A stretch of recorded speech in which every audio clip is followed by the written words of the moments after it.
అస్సాంలో ఘోర విమాన ప్రమాదం జరిగింది. ఇండియన్ ఎయిర్ ఫోర్స్కి చెందిన విమానం కుప్పకూలిపోయింది. ఈ ప్రమాదంలో ఘటనా ప్రదేశంలోనే పైలట్ అమరులయ్యారు. ప్రమాదానికి గురైన విమానం AN-32 విమానంగా గుర్తించారు అధికారులు. జోర్హట్లోని రౌరియా విమాన స్థావరం దగ్గరలో ఈ ఘటన జరిగింది. ఇండియన్ ఎయిర్ ఫోర్స్లో 40 ఏళ్లుగా సేవలు అందిస్తుంది AN-32 విమానం. AN-32 విమానం భారత సైన్యానికి చాలా కీలకం. ఎంత కీలకం అనేది నేను ముందు వివరించబోతూ ఉన్నాను. అండ్ ఆ డీటెయిల్స్ తెలిసిన తర్వాత షాక్ అవ్వడమే కాదు, మీరు కూడా దిగ్భ్రాంతి వ్యక్తం చేస్తారు. ఆ విజువల్స్ మీరు చూస్తూ ఉన్నారు. ఒక్క మాటలో చెప్పాలంటే మన ఇండియన్ ఎయిర్ ఫోర్స్కి అత్యవసర సమయాల్లో బాహుబలి విమానం ఇది. ఎలా అంటే ఎప్పుడైనా భారత వైమానిక దళానికి ఇండియన్ ఎయిర్ ఫోర్స్కి ఒక పెద్ద ఆపరేషన్ జరగాలి, లేకపోతే యుద్ధం లాంటి పరిస్థితులు వచ్చినప్పుడు కీలకమైన విమానంగా గుర్తుపెట్టుకోవాలి అంటే గుర్తొచ్చేది ముందుగా AN-32. అటువంటి విమానం ఈరోజు కుప్పకూలిపోయింది. AN-32 విమానం భారత సైన్యానికి రక్షణ సామాగ్రి, నిత్యావసర సరుకులు చేరవేసేందుకు ఉపయోగిస్తూ ఉంటుంది ఇండియన్ ఆర్మీ. అయితే ఈ ప్రమాదానికి సాంకేతిక లోపం కారణమా, లేకపోతే వాతావరణం అనుకూలించకపోవడమే కారణమా, లేకపోతే కుట్రకోణం ఏదైనా ఉందా? నేను ఎందుకు ఈ మాట అంటున్నానంటే నిన్ననే పాకిస్తాన్ ఏకంగా తన రక్షణ బడ్జెట్లో 17.6% పెంచింది. వింటున్నారా? 17.6% వాళ్ళ రక్షణ బడ్జెట్ని ఇంకా పెంచింది. దీంట్లో ఏమైనా కుట్రకోణం ఉందా? ప్రస్తుతం ఈ అన్ని కోణాలకు కూడా దర్యాప్తు జరుగుతోంది. దీని గురించి చెప్పాలంటే హిమాలయాల్లోని 15,000 అడుగుల ఎత్తులో ఉన్న ఒక సైనిక పోస్ట్కి ఆహారం పంపాలంటే గుర్తొచ్చేది AN-32. సియాచిన్ గ్లేషియర్స్లో, అటువంటి సియాచిన్ లాంటి ప్రాంతాల్లో జవాన్లు చిక్కుకుపోయంటే రక్షించడానికి ముందుగా నేనున్నానంటూ భారత వైమానిక రంగానికి అండగా నిలిచేది ఈ AN-32. యుద్ధం వస్తే ఆయుధాలని, మందుగుండు సామాగ్రిని తరలించాలంటే నేనున్నానంటూ ముందుండేది AN-32 విమానం. భారత్కి అత్యవసరం అనుకున్న ప్రతి సందర్భంలోని మన భారత వాయుసేనకి మొదట గుర్తొచ్చే పేరే AN-32. And this is not a fighter jet and this is not a bomber, but యుద్ధంలో మాత్రం ఫైటర్ జెట్లకు ఊపిరి పోసే విమానం ఇది. యుద్ధ లాంటి పరిస్థితుల్లో ఇటు మన విమానాలకి ఊపిరి పోసేది.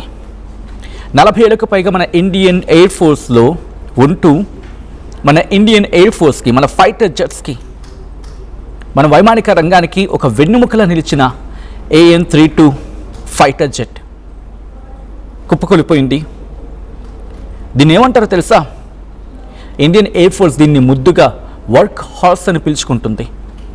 వర్క్ హార్స్ అని చెప్పి పిలుచుకుంటుంటుంది. ఎందుకంటే లదాఖ్ లాంటి మంచు పర్వతాల దగ్గర నుంచి రాజస్థాన్ ఎడారుల వరకు, ఐ రిపీట్ అండ్ రీటరేట్, హిమాలయాల లాంటి మంచు పర్వతాల దగ్గర నుంచి మొదలుపెట్టి రాజస్థాన్ లాంటి ఎడారి ప్రాంతాల వరకు కూడా ఇది ఎలా దూసుకువెళుతుందో దాన్ని తీరే అర్థమవుతుంది. ఇఫ్ పాసిబుల్ ఐ రిక్వెస్ట్ ఒకసారి డెస్క్ని అడిగే ప్రయత్నం చేయండి. దీని రూపు ఎలా ఉంటుందో ఒకసారి చూపించే ప్రయత్నం. దాని రూపం మీరు చూస్తే కనుక గంభీరంగా ఉంటుంది, ఒక ఫైటర్ జెట్ తరహాలో ఉంటుంది. మీరు ఒక మాటలో చెప్పాలంటే మీరు బౌన్సర్లను చూస్తూ ఉంటారు కదా, హీరో దగ్గర బౌన్సర్స్, లేకపోతే హీరోయిన్ దగ్గర, వాట్ ఇట్ మేబీ సెలబ్రిటీస్ దగ్గర బౌన్సర్స్ చూస్తూ ఉంటారు. చాలా దిట్టంగా, చాలా గట్టిగా కనిపిస్తూ ఉంటారు. బట్ నేరుగా వాళ్ళు వెళ్ళి అందరినీ కొట్టేస్తారా? I'm saying in a general perspective మాట్లాడుతున్నా.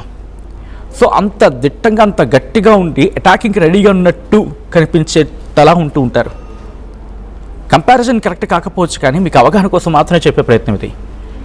అటువంటిది ఈ AN-32 యుద్ధ విమానం. మన వైమానిక రంగానికి సంబంధించి మాట్లాడుకుంటే నేనున్నాంట్రా, మీకు ఆపద ఉందా, మే హూ, చలో దేఖ్లేంగే అంటూ ఉంటుంది. సైనికులు మరి ముఖ్యంగా గుర్తుపెట్టుకోండి, 15,000 అడుగులో ఉన్న హిమాలయాల్లోకి మనుషులు చేరుకోవాలంటే ఇక్కడి నుంచి విశాఖపట్నం చేరుకోవడానికి మనకి ట్రైన్ రూట్స్ కావచ్చు, లేకపోతే వాట్ ఇట్ మేబీ, ఇన్ని ఉంటేనే ఒక 500 కిలోమీటర్లు ట్రావెల్ చేయడానికి మనకి దాదాపుగా ఆన్ అండ్ యావరేజ్ కనీసం మనం విమానం మీద వెళ్ళాలన్నా కూడా ఎంతసేపు పడుతుందండి? కనీసం గంట. అటువంటిది 15,000 అడుగుల ఎత్తులో ఉన్న ఆ ప్రాంతానికి చేరుకోవాలంటే, అక్కడ మన సైన్యాన్ని కాపాడాలంటే, అక్కడున్న వాళ్ళని మనం రక్షించుకోవాలంటే, అక్కడికి వాళ్ళకి ఫుడ్ సప్లై చేయాలంటే ఎంత ఖర్చు అవుతుంది? ఖర్చు మాట పక్కన పెడితే ఎంత వ్యయ ప్రయాసాలతో కూడుకున్నది. అటువంటి విమానం ఈరోజు మనం కోల్పోయాం. ఇది బహుశా ఇది ఒక విమానమే కదా అని చెప్పి తేలిగ్గా తీసుకోకూడదు. దీని వెనక లోతైన దర్యాప్తు జరుగుతుంది. అన్ని విషయాలు పూర్తిగా బయటికి రాకపోవచ్చు, కానీ వచ్చిన సందర్భాలు మాత్రం 1970లలో అదిగో మీరు చూడొచ్చు, విమాన శకలాలు మీరు చూస్తున్నారు ఆర్టీవీ స్క్రీన్ మీద. ప్రమాదం ఆ ఘటనకు కారణమైన, అంటే ఇది టెక్నికల్గా జరిగిన ఇష్యూనా, లేకపోతే ఎవరైనా కుట్రకోణం దీంట్లో ఉందా, లేకపోతే వాతావరణం అనుకూలించకపోవడంతో జరిగిన ప్రమాదమా? 1, 2, 3 కాదు, అనేక కోణాల్లో దర్యాప్తు జరుగుతూ ఉంది. అండ్ ఇటువంటి ఘటనలు జరిగినప్పుడు ఫస్ట్లీ కాక్పిట్ రికార్డర్ అంటూ ఉంటారు కదా, బ్లాక్ బాక్స్, దాన్ని వాళ్ళు రికవర్ చేసుకోవడం జరుగుతుంది. రికవర్ చేసుకున్నప్పుడు ఆ పైలట్ ఆఖరి కాన్వర్సేషన్ దాంట్లో ఉంటుంది. దురదృష్టవశాత్తు మనం పైలట్ని కూడా కోల్పోయాం. మనం పైలట్ అమరులయ్యారు ఈ ఘటనలో. ఒకసారి ఇదే అంశానికి సంబంధించి పూర్తి సమాచారం తెలుసుకుందాం. నా కొలీగ్ కళ్యాణ్ అప్డేట్స్ అందించేందుకు జాయిన్ అవుతున్నారు. కళ్యాణ్, AN-32 విమానానికి సంబంధించి భారత వైమానిక రంగంలో ఎంత కీలకం మాట్లాడుకుంటూ ఉన్నాం, ఎంతటి కీలకం ఇంకా, అండ్ దీన్ని కోల్పోవడం అంటే ఈరోజు భారతదేశం ఒక విలువైన యుద్ధ విమానం కాదు, ఒక విధంగా చెప్పాలంటే భారత వైమానిక రంగానికి వెన్నెముకగా నిలుస్తున్న ఒక ఫైటర్ జెట్ని కోల్పోయినట్టుగా భావిస్తున్న తరుణం. మీ దగ్గర ఉన్న లేటెస్ట్ అప్డేట్స్ ఏంటి కళ్యాణ్? సచిన్, మనం చూస్తే AN-32 ఎయిర్ క్రాఫ్ట్, ఇది ఇండియన్ ఎయిర్ ఫోర్స్ కి సంబంధించిన ఎయిర్ క్రాఫ్ట్. అస్సాంలోని జోర్హాత్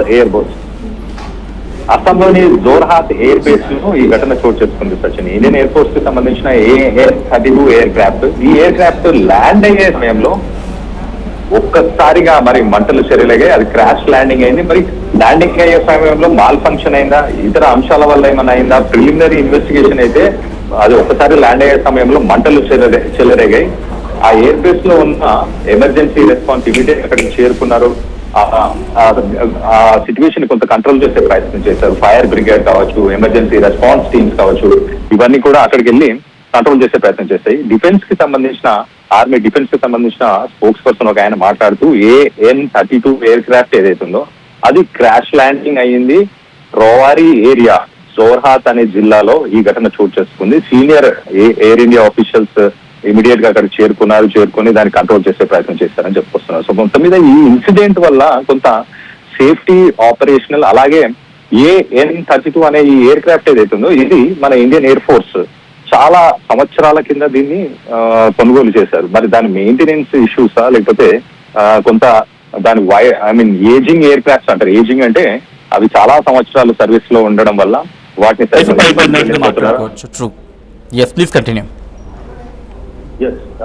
సో ఈ ఇష్యూ మనం మార్చ్ లో కూడా ఒకసారి చూస్తే, మార్చ్ 5th Sukhoi 30 అనే ఒక ఫైటర్ జెట్ కుప్పకూలిపోయింది. దాంట్లో 2 పైలట్లు చనిపోవడం కూడా జరిగింది. అది కూడా సేమ్ అస్సాంకి సంబంధించిన కార్బీ ఆంగ్లాంగ్ అనే జిల్లాలో ఈ ఘటన చోటు చేస్తుంది. అది ఒక ట్విన్ సీటర్, అంటే 2 పైలట్స్ కూర్చునే ఒక ఫైటర్ జెట్ అని చెప్పొచ్చు. అది కూడా అస్సాంలోని జోర్హాత్ ఎయిర్ బేస్ లోనే ఎయిర్ ఫోర్స్ స్టేషన్ కి సంబంధించిన ఫైటర్ జెట్. ఒక సాటీ అంటే సాధారణంగా ఒక రౌండ్ వేస్తూ ఉంటారు, ఎప్పటికప్పుడు సర్వేలెన్స్ చేయడానికి సార్టీస్ చేస్తుంటారు. అలాంటి ఒక సార్టీ చేసే సమయంలోనే ఈ Sukhoi 30 అనే రష్యాకి సంబంధించిన ఫైటర్ జెట్ కూడా కూలిపోయింది. దాంట్లో 2 పైలట్లు కూడా ప్రాణాలను కోల్పోయారు. కొంత నార్త్ ఈస్టర్న్ స్టేట్స్ మనం ఒకసారి చూస్తే కనుక 7 సిస్టర్స్ అంటూ కూడా అంటుంటారు వాటిని. సో ఈ నార్త్ ఈస్టర్న్ స్టేట్స్ లో అక్కడ జాగ్రఫీ మీరు మాట్లాడినట్టు అక్కడ కొంత కొండ ప్రాంతం అయి ఉండడం, అలాగే అక్కడికి ఎప్పుడైనా సామాగ్రి చేరవేయాలన్నా అక్కడ ఆర్మీకి కూడా ఆపరేషన్స్ సరిగ్గా చేయాలంటే మరి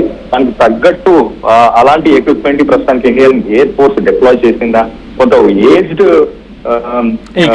పరికరాలు కావచ్చు, ఎయిర్ క్రాఫ్ట్స్ కావచ్చు, ఇవన్నీ కూడా వాడుతున్నారన్న వాదనలు కూడా వస్తున్నాయి. మొత్తం మీద ఒక విషాద సంఘటన మార్చిలో చోటు చేసుకుంది. ప్రస్తుతానికి AN-32 లో ఎంతమంది చనిపోయారు, లేకపోతే అక్కడ గాయపడ్డారా అన్న ఇన్ఫర్మేషన్ అయితే ప్రస్తుతానికి ఇంకా రాలేదు సచిన్. సో ప్రస్తుతానికి సిచ్యువేషన్ కంట్రోల్ చేస్తున్నాము, అక్కడ మంటలని ఆపే ప్రయత్నం చేస్తున్నాం అంటూ ఆర్మీకి సంబంధించిన డిఫెన్స్ సంబంధించిన స్పోక్స్ పర్సన్స్ అయితే మాట్లాడుకొచ్చారు సచిన్.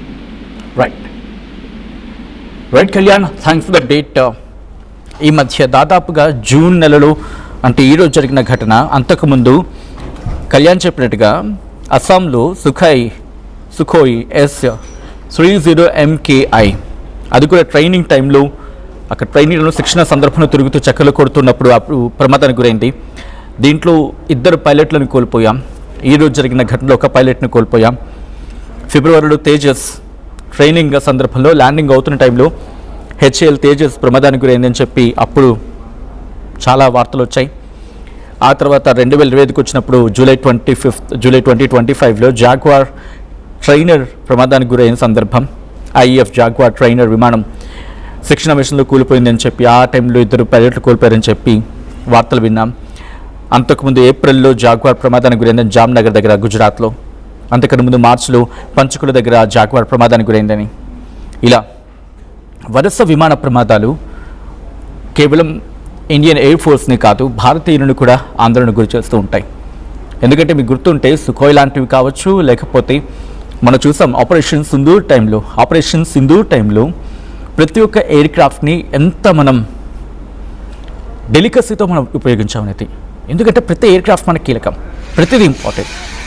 అందుకే మనం ప్రిసిషన్తో వెళ్ళాం. సో అటువంటి ఎయిర్ క్రాఫ్ట్ని దట్టు సైనికులకి త్వరగా చేరవేసే విషయంలో ఎక్కడ ఆలోచించిన ఎయిర్ క్రాఫ్ట్లో ముందుంటుంది AN-32. ఎటువంటి విమానాన్ని కోల్పోవడం అనేది బహుశా కాదు, ఇది భారత వైమానిక రంగానికి తీవ్ర దిగ్భ్రాంతి గురి చేసే ఘటన ఇది. ఈ కథను మిమ్మల్ని కాస్త కలవరపరచచ్చు, అయితే మిమ్మల్ని కలవరపడి గురి చేయడం RTV ఉద్దేశం కాదు. కానీ ఇటువంటి కథనాలు చూసినప్పుడు కాస్త కలవరపడి గురే అవకాశం ఉంటుంది. కాబట్టి దీనికి సంబంధించి తగిన జాగ్రత్తలు తీసుకోవాలని RTV సూచించడం జరుగుతోంది. This is a disturbing content. Video discussion is highly advised. ఈ ఘటన వెనకాల కారణం ఏమై ఉండొచ్చు? మీ అభిప్రాయం ఏంటి? ఎందుకంటే యాజ్ అ వ్యూవర్గా, తెలుగు ప్రజలుగా మీరు ఈ ఘటనను చూస్తున్నప్పుడు ఒక అవగాహనకు వస్తూ ఉంటారు. కాబట్టి ఇటువంటి ఘటన వెనకాల కారణం ఏమై ఉండొచ్చు? కేవలం టెక్నికల్ గ్లిచెస్ లేకపోతే టెక్నికల్ ఇష్యూస్ కారణంగా ఇవి జరుగుతున్నాయా? వాతావరణం అనేది మనకి వాతావరణం ప్రతికూలంగా ఉన్న తట్టుకొని నిలబడిన సందర్భాలు కూడా చాలా ఉన్నాయి కదా. లేకపోతే వాతావరణం కారణం అనుకుంటూ ఉన్నారా? లేకపోతే దుర్మార్గపు పాకిస్తాన్ కుట్రకోణం ఏమైనా ఉందా? ఎందుకంటే ఇప్పుడు అన్నీ ఆ వార్ అంతా కూడా డైరెక్టెడ్ హ్యూమన్ టు హ్యూమన్గా డైరెక్ట్గా లేవు కదా. వార్ యాంగిల్ మారిపోయింది, డిజిటలైజ్ అయిపోయింది, అండ్ డ్రోన్స్ వచ్చేసాయి, టెక్ వార్ఫేర్ అయిపోయింది, సైకలాజికల్ వార్ఫేర్ అయిపోయింది, అండ్ ప్రాపగెండా వార్ఫేర్ అయిపోయింది. అండ్ మీరేమనుకుంటున్నారు? ఇది ఒక కైండ్ ఆఫ్ వార్ఫేర్లో భాగం అనుకుంటూ ఉన్నారా? మీ అభిప్రాయం ఏంటో చెప్పే ప్రయత్నం చేయండి.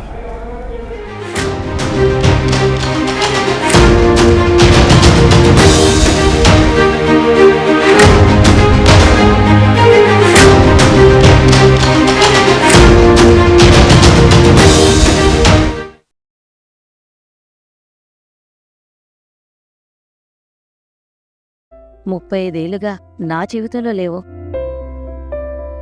35 ఏళ్లుగా నేను డైపర్లలో బ్రతికాను. 6 సెంటీమీటర్ల ఫిస్టులా నా మూత్రాశయంలో లీక్ కారణమైంది. ఎవరూ నాకు సహాయం చేయలేకపోయారు. AINUలో వైద్యులను కలిసే వరకు. అక్కడ వారు రోబోటిక్ శస్త్రచికిత్సతో నాకు పరిష్కారం ఇచ్చారు. వారు నా ఆత్మవిశ్వాసాన్ని కూడా తిరిగిచ్చారు. Precision Care makes it possible. The Center for Robotic Surgery at AINU. Bringing the industry expertise to the classroom. KL deemed to be university.